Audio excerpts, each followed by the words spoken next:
आज के इस वीडियो में हम पढ़ेंगे लागत के तत्व, एलिमेंट्स ऑफ कॉस्ट।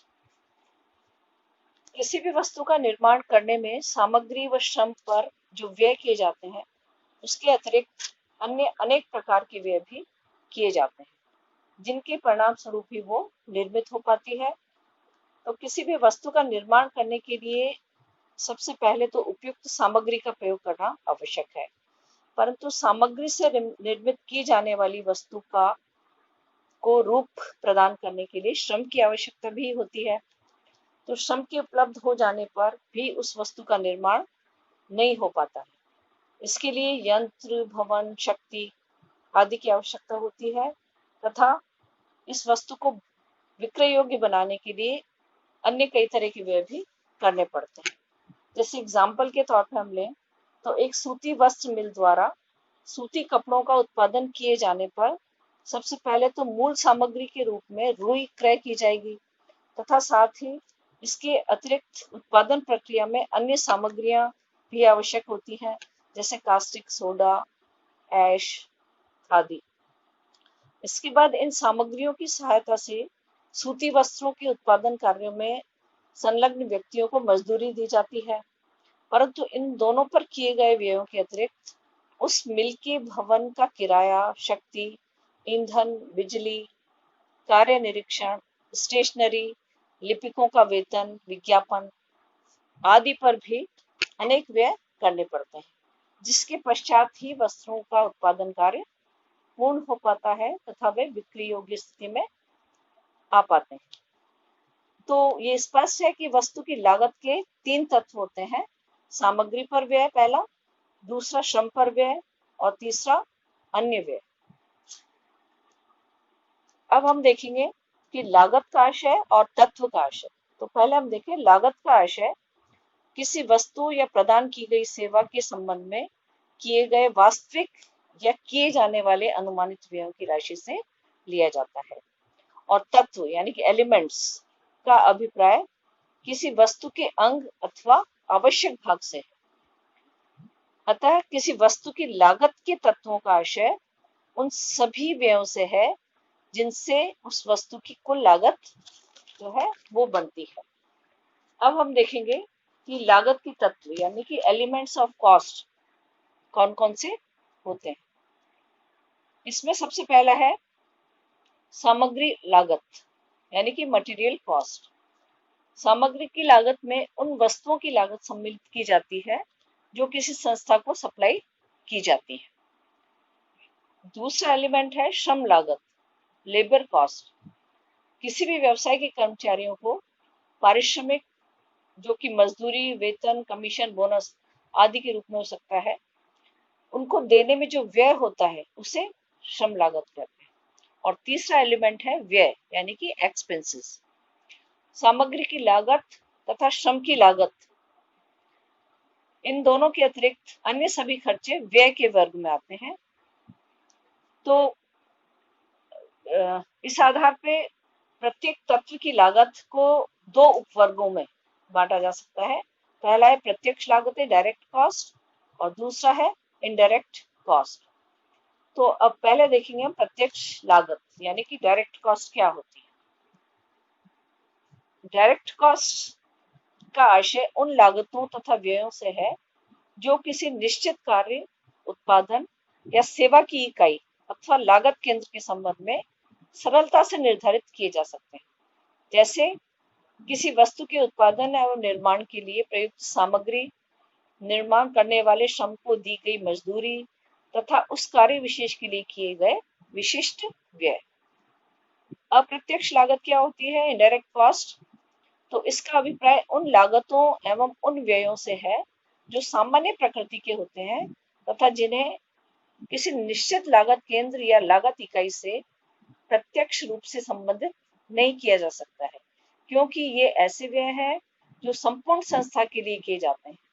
अतः वे व्यय जो विभिन्न केंद्रों या लागत इकाइयों में किसी उचित आधार पर विभाजित किए जाते हों, अप्रत्यक्ष लागत के वर्ग में सम्मिलित किए जाते हैं। जैसे व्यवसाय के भवन का किराया, प्रबंधक को दिया गया वेतन, प्रत्यक्ष सामग्री के अतिरिक्त अन्य सामग्री की लागत, सफाई मजदूरों की मजदूरी, पर्यवेक्षक का वेतन आदि।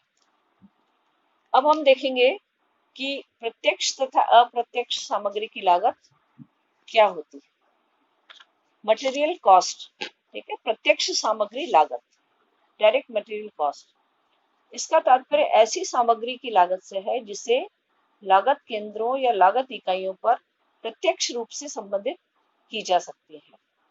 जैसे एग्जाम्पल, एक प्रकाशक 3 पुस्तकें, अर्थशास्त्र, दूसरा हिंदी अंग्रेजी कोश और प्रबंधकीय लेखाकार का प्रकाशन करने के लिए कागज क्रय करता है।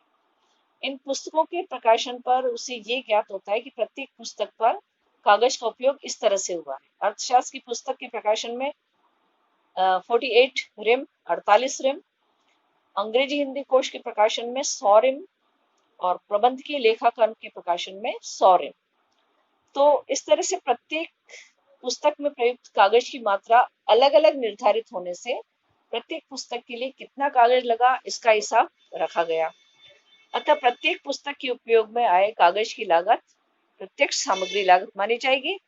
इस प्रकार ये स्पष्ट है कि निम्न शर्तों की पूर्ति होने पर किसी सामग्री की लागत को प्रत्यक्ष सामग्री माना जाता है।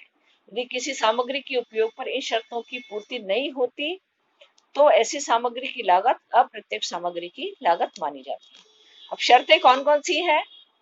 पहली है, वह सामग्री किसी लागत केंद्र द्वारा उत्पादित वस्तु विशेष का अभिन्न अंग हो तथा वह उस उत्पादित वस्तु में पहचानी जा सके, जैसे पुस्तक में कागज, मेज कुर्सी में लकड़ी, कमीज में कपड़ा आदि।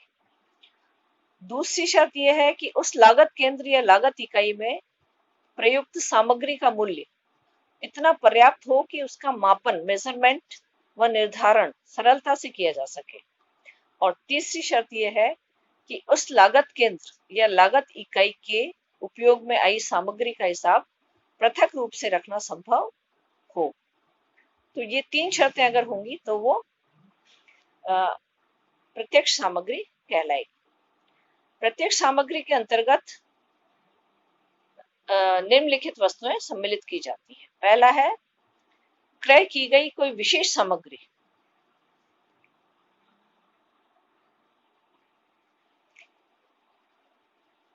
Material specially purchased for a particular job order और प्रोसेस, यानी किसी विशेष उपकार्य, उत्पादन, आदेश या प्रक्रिया के लिए क्रय की गई विशेष सामग्री इसमें सम्मिलित की जाएगी। दूसरा है, भंडार से प्राप्त कच्चा माल, raw materials issued from stores. उत्पादन, आदेश, कार्य या प्रक्रिया के लिए भंडार गृह से प्राप्त कच्चा माल या किसी वस्तु के निर्माण में उपयोग में आने वाले हिस्से, जिनसे उत्पादन आदेशों के अनुसार वस्तुओं का उत्पादन या निर्माण किया जाता है, वो इसमें सम्मिलित की जाएंगी। नेक्स्ट है, एक प्रक्रिया से दूसरी प्रक्रिया को स्थानांतरित वस्तु, materials passing from one process to another. तो एक प्रक्रिया का निर्मित माल जिस पर अंतिम उत्पादित वस्तु प्राप्त करने के लिए कुछ कार्य करना शेष है, यदि अगली प्रक्रिया में स्थानांतरित किया जाता है तो ऐसा माल दूसरी प्रक्रिया के लिए प्रत्यक्ष कच्ची सामग्री या अंशतः निर्मित सामग्री मानी जाती है। नेक्स्ट है इसका प्राथमिक पैकिंग सामग्री, प्राइमरी और बेसिक पैकिंग मटेरियल्स। किसी उत्पादन इकाई की प्राथमिक पैकिंग के लिए उपयोग में आने वाली सामग्री, जैसे दवाओं के लिए शीशियां, साबुन की टिक्कियों के लिए रैपर, गत्ते के डिब्बे आदि, ये सब इसमें शामिल किए जाएंगे। तो प्रत्येक सामग्री को उत्पादन सामग्री या मूल लागत सामग्री या प्रक्रिया सामग्री या परिवर्तनीय सामग्री के नाम से भी संबोधित किया जाता है। अब इसके बाद हम देखेंगे अप्रत्यक्ष सामग्री, इनडायरेक्ट मटेरियल कॉस्ट। प्रत्येक व्यवसाय में कुछ ऐसी सामग्री या वस्तुएं भी होती हैं जिनका प्रत्येक लागत केंद्र या लागत इकाई के संबंध में पृथक हिसाब रखना संभव नहीं होता है। जैसे ऊपर जो एग्जाम्पल लिया था, पुस्तकों की जिल्द बंधाई में उपयोग में आने वाली सामग्री, जैसे धागा और लेही, का प्रत्येक पुस्तक के लिए पृथक रूप से हिसाब नहीं रखा जा सकता है। अतः धागा और लेह की लागत का एक निश्चित आधार पर पुस्तकों पर अनुभाजित करके की जाएगी। तो इस आधार पे अप्रत्यक्ष सामग्री लागत से आशय उस सामग्री लागत से है जो लागत केंद्रों अथवा लागत इकाइयों पर प्रत्यक्ष रूप से संबंधित तो नहीं की जा सकती, परंतु उनमें अनुभाजित की जा सकती है अथवा उनके द्वारा अवशोषित की जा सकती है।